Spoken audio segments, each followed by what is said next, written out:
नमस्कार दोस्तों, 16 जनवरी साल 1942 की बात है। वह समय जब जापान और अमेरिका के बीच वार चलने लग रहा था।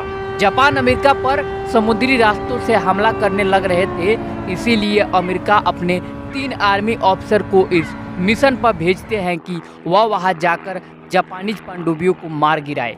इस मिशन को लीड कर रहे थे पायलट हेरलॉस जैक्सन और उनके 2 साथी, जिनमें पहले रेडियो ऑपरेटर जीन एल्ड्रिच थे और दूसरे बॉम्बिडर टोनी पास्टुला। इस मिशन के दौरान पायलट हेरलॉस जैक्सन की आंख लग जाती है और इस वजह से ये लोग अपने एक्चुअल लोकेशन से बहुत दूर निकल जाते हैं। लेकिन तभी पायलट हेरलॉस जैक्सन की आंखें खुलती है। उन्हें इस बात की रियलाइजेशन होती है कि इनकी प्लेन बहुत आगे निकल चुकी है।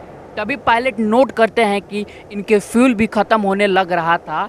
इसी बीच पायलट बॉम्बिडर टोनी पास्टुला से बात करते हैं और उन्हें कहते हैं कि हमें इस विमान में शामिल मिसाइलों और हथियारों को नीचे गिराना पड़ेगा। टोनी पास्टुला इस विमान में शामिल हथियारों को समुद्र में गिरा देते हैं।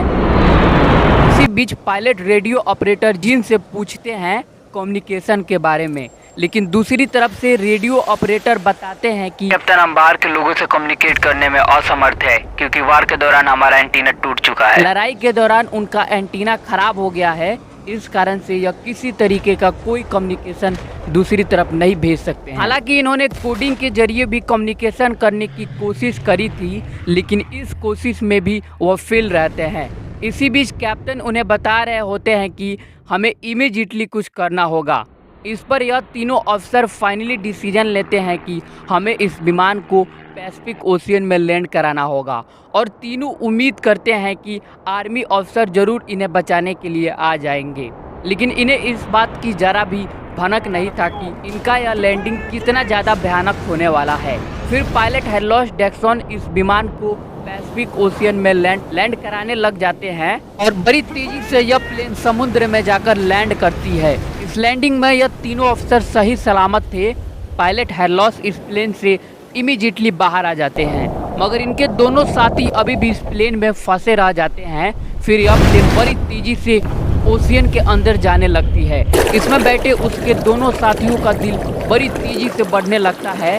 वह रियलाइज करते हैं कि शायद उनका बच पाना बहुत मुश्किल है, लेकिन तभी फॉर्चुनेटली उनका बेल्ट खुल जाता है। वह दोनों ऊपर चले आते हैं, लेकिन कैप्टन इस विमान के लैंडिंग के पहले ही लाइफबोट निकाल चुके थे। अब यह तीनों लाइल रहते हैं क्योंकि इनकी लाइफबोट बहुत छोटी होती है।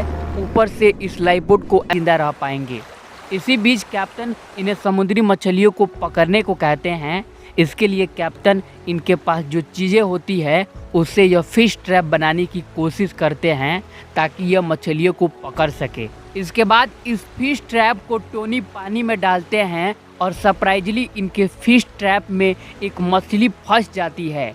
इसके बाद जब यह उस मछली को ऊपर लाने की है कि ऊपर वाला इनकी मदद जरूर करेगा, लेकिन जो कैप्टन थे उन्हें पता था कि इन सब से कुछ नहीं होने वाला है। वह सोचते हैं कि अगर हमें यहाँ पर सरवाइव करना है तो माहौल को ठीक करना पड़ेगा। इसीलिए वे अपनी पुराने दिनों की बातों को याद करके खुश रहने की कोशिश करते हैं।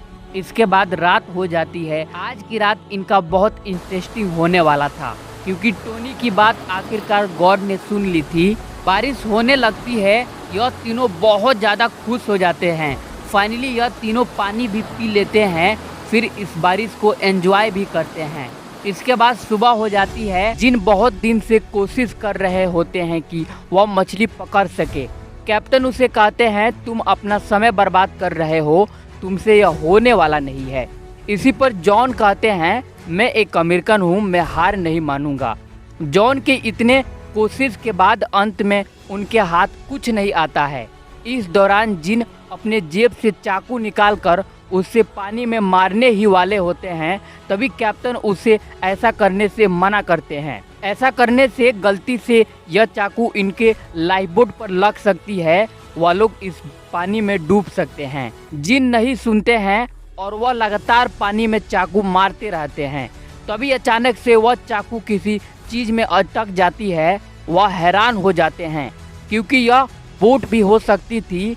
इसी बीच कैप्टन चाकू को वहीं पर लगे रहने को कहते हैं ताकि अगर यह चाकू लाइफबोट में लगी हो तो इससे एयर बाहर ना निकले। कुछ ही समय बाद जॉन को रियलाइजेशन होता है कि यह शार्क का बच्चा है, जिस पर यह तीनों लोगों की लॉटरी लग जाती है।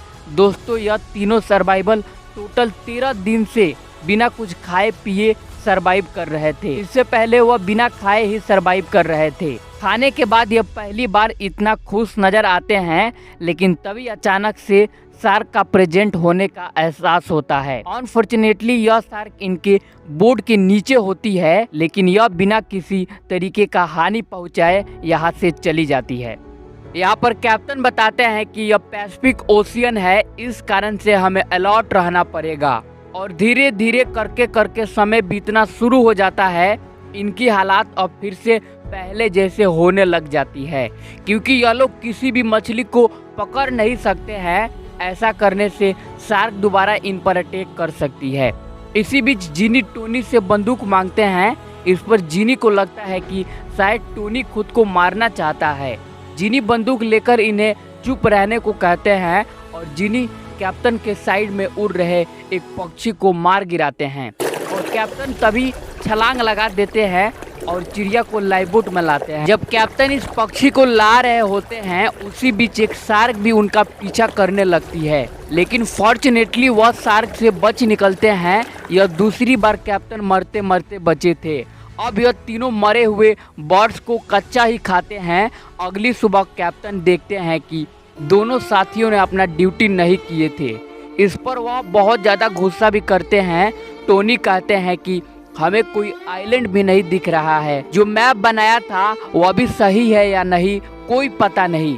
कैप्टन बताते हैं कि उनके दिमाग में एक प्रैक्टिकल इमेज थी, उसी से कैप्टन ने यह मैप बनाया था, जिस पर कैप्टन श्योर नहीं थे। और यह दोनों अपने कैप्टन पर बहुत ज़्यादा गुस्सा करते हैं। यहाँ पर कैप्टन इन दोनों से माफ़ी मांगते हैं और उसी मैप की तरफ निकलते हैं। यह इनकी आखिरी उम्मीद होती है। कैप्टन हार्लोस अपने सूज को फाड़कर उसे बोट को उस मैप की तरफ ले जाने की कोशिश करते हैं, लेकिन यह लोग इस बोट को आगे नहीं ले जा सकते थे, क्योंकि इनके शरीर में जान ही नहीं बची होती है। यहाँ पर इन लोगों को 30 दिन बीत चुके थे। ये लोग अब बोल भी नहीं पा रहे थे।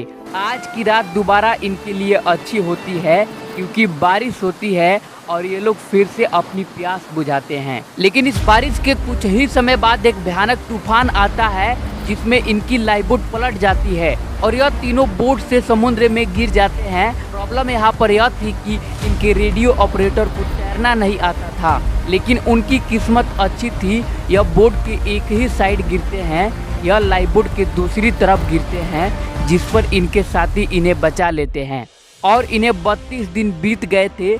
इन लोगों को इस समुद्री तूफान में इनके पास जो यूज करने वाली चीज़ें होती है, इवन मैप भी समुद्र में चला जाता है।